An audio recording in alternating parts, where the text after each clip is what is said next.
Hello. Firstly, I'd just like to thank Sydney City Council for inviting me tonight. It's always quite exciting to have to sit down and think about what you do and why you do it, so thank you for inviting me and thank you for coming. I thought tonight I'd talk a little bit about how our family business got started and how it turned from a little idea into something much bigger than we ever could have anticipated. And I also just wanted to talk about how important local community is in your businesses and when you're starting your businesses, but also about how important environmental issues are as well. As Joe said, my husband and I started the business together. We're Inner West locals. We've lived in Dulwich Hill for about 10 years, and before that we've lived all around the Inner West. We first started talking about our business about 6 or 7 years ago when our kids were really little, and it was really just a dream. It was like a fantasy that we talked about having our own place, doing the things that we wanted to do, and making the kind of cafe that we wanted to go to, that we wished was in our neighbourhood. James has been in the coffee industry for a long time, and actually we met at Bad Manners in Glebe when he was a barista there back in his hippie days. And he was kind of getting closer to 40 and felt like he wanted to work for himself, and be his own boss. And I was a stay-home mum at the time, and I'd had my kids, on the younger side, and so I didn't have, maternity leave or a job to come back to, so I used to just make Play-Doh and lots of snacks and walk around the streets and wonder what I might do next. While I was home with the kids, I just really threw myself into cooking, and feeding my family became my creative project, and I felt like I needed something a bit more to sink my teeth into, but I had 2 little babies, so I couldn't go back to work.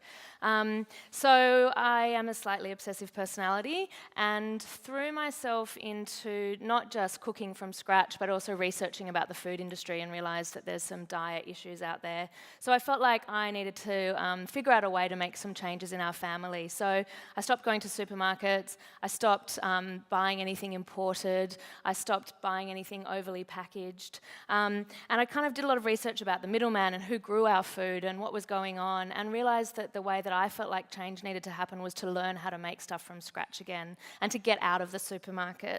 So my friend Jamie and I would get together one day a week and with all our toddlers and try and make something from scratch. So we'd try to teach ourselves how to bottle tomatoes or make butter, or many failed attempts at trying to make Vegemite for the children that they refused. I don't recommend it.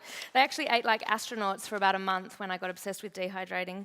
Anyway, when the kids were over all my cooking adventures, I'd wander around the streets, and Dulwich Hill is an old Greek and Vietnamese neighbourhood, and there's a lot of very established veggie patches and fruit trees, and I'd see all this stuff rotting on the ground, falling from fruit trees, and I just kind of had this idea, and I was like, I'm going to preserve the bounty that's in my neighbourhood. Like, it just couldn't get any more local than that. So I started knocking on people's doors, and I felt a bit like a crazy lady, but I always took the kids with me, and just kind of said to them, do you need those kumquats, or would you mind if I picked them? And most people were really into it, so they'd give me their fruit and package me off, and often with a story of how their parents preserved or whatever they did. And I would go home, teach myself how to do something, and if it was a success, I'd drop a jar back to them. And I built up this relationship within my community with people I would never normally have a relationship with or even a conversation with. And I didn't think that much about it at the time. It just kind of felt good, but I guess it was the start of something that was a bit bigger. I fell in love with preserving. I spent maybe 3 or 4 years just being an obsessive pickler at home, and James more and more wanted to open his own place, and finally, with a bit of pressure, he was like, I think now's the time to do it. Let's just put our head together and see what we can come up with. So I shouldn't say this in a business seminar, but we didn't actually have a business plan. We had a big piece of butcher's paper and a pencil case full of the kids' texters, and did a mind map, and just wrote down everything that was important to us. So, we wanted to talk about seasonal produce, we wanted to talk about education, we wanted good food, good coffee, good vibes, but we also wanted there to be something behind that, and we wanted our menu to reflect what we felt really passionate about. So we got really obsessed with doing everything in the best possible way that we could, and that was kind of the framework for our whole business. So we decided we were going to do it. We kind of, begged, borrowed and stole, and borrowed money from family and convinced the bank to lend us a bit more money on our mortgage. And, I got bottling and pickling, and James went looking for a site, and he found this tiny little falling down building in the middle of a strip of shops, that Vietnamese restaurants, that there was nothing else there. And when he showed me the site, I actually wanted to cry. It was so awful. But he encouraged me and pushed me about the neighbourhood being the right place to do it, and eventually we decided that's where we do it, and we signed a lease. So we were on a shoestring budget, so all our friends painted ceilings, and my dad came down from Queensland and did the tiling, and James, who has never done any hard labour in his life, dug trenches, and we finally were ready to open. And it was all really exciting, and we thought James will be behind the coffee machine, we'll get someone in the kitchen, and I'll make pickles when the kids are at preschool. And we couldn't have been more wrong on that front. So we were busy from day one, really. The thing that happened that I think changed stuff for us is that 1 week into our business, all our windows got smashed in, and there was some very full-on graffiti written on there about wanting yuppies to die. And it was so heartbreaking because we'd done so much work, and we got to work and it was just, everything was smashed in. So it was really disheartening, but as we were there like sweeping up the glass, the neighbourhood started flocking in, and people brought us cards and letters and homegrown flowers, and someone brought us a watermelon with a big bow on it, and just kind of were like, we really want you guys here. And it kind of really booted for me that community is what your business is about, and not just in a financial way, but also in a way to, it felt to me like I could see that there could be long-term, rewarding way to have our business. So after we'd been open for a little while, I started thinking again about me walking around the streets and picking up people's rotten fruits and vegetables, and thought, I wonder if that could work on a bigger scale. So I put a little note up in our shop. I think it was before Instagram, or maybe before I knew about Instagram, and just saying we were looking for excess backyard produce, and people started rolling in with the stuff. On day one, the guy who lived across the road bought a big bag of rocket, and he'd accidentally planted too much. He'd thrown the whole packet of seeds in the garden, and his family couldn't get through it. So every morning for a month, while his rocket was going crazy, he would bring us a bag of rocket, and he'd take a coffee, and off he'd go to work. And that just kind of snowballed. So, we'd come in one day and someone would bring in a big bag of grapefruits or a box of chilies or whatever it was that they had too much of. And people fell in love with that part of our business. So they come in, they go to the effort of picking the stuff from their tree. They drive it to us or walk it to us, or someone even mailed us a box of apples. And they come in and they want to talk. They want to have a conversation. They want to talk about how their stuff grows. They want to talk about how their grandmother preserved, or whatever it is, or, find out more information. Their name goes up on a board in our cafe saying that they'd brought in that, and then it goes back into feeding the community as well. So that was just meant to be a little idea in our business that has really turned into a huge part of our business. And you can see from the slides that are coming up now how we trade probably almost every day now, I would say. And last winter we traded about 500 kilos of lemons, 200 kilos of oranges, 100 kilos of chocos. It's kind of like a gentleman's agreement. So there's no base around it. They come in, we give them a jar of pickles, they take them home, and most people actually don't want anything. They just want to know that their food's not going to waste, and also have a conversation with us as well. It really made me realise that people are looking for spaces to connect, and that they're hungry for community connections. And I think that what I've realised is that we need places in our cities where we can share stories, where we can talk about food, and we can talk about history and traditions as well. I didn't really realise that could happen in a cafe, but I think it's one of the reasons why people have responded so well to what we do. I'm very urban. I don't want to live in the country, but I like the idea of the community, and I feel like that's what's really important with anyone starting a business, to start thinking about building up their community. Where the cafe was just in its early days, we were closed on Monday for pickling. And when I look back on that now, it was really funny, actually, because we had people lined up waiting for coffee and food, and I'd be like, nope, sorry, pickling. So eventually James was like, with the pickling, there's a lot of people waiting to come in here. So the cafe was getting busier, people were buying more and more pickles, and I just had this niggling in the back of my head that this could be more. So I went home to James one day and I said, I think we need to open a picklery. And he was like, "You're a bloody mad woman, but I think you might be right." So we found another little shop just up the road on Illawarra Road that also needed a bit of work. And again, with the, borrowing money here and there, and again on a small budget, opened up the picklery. So that's a space where we do all of our bottling. Actually have a team of picklers now, which is an amazing sentence to say.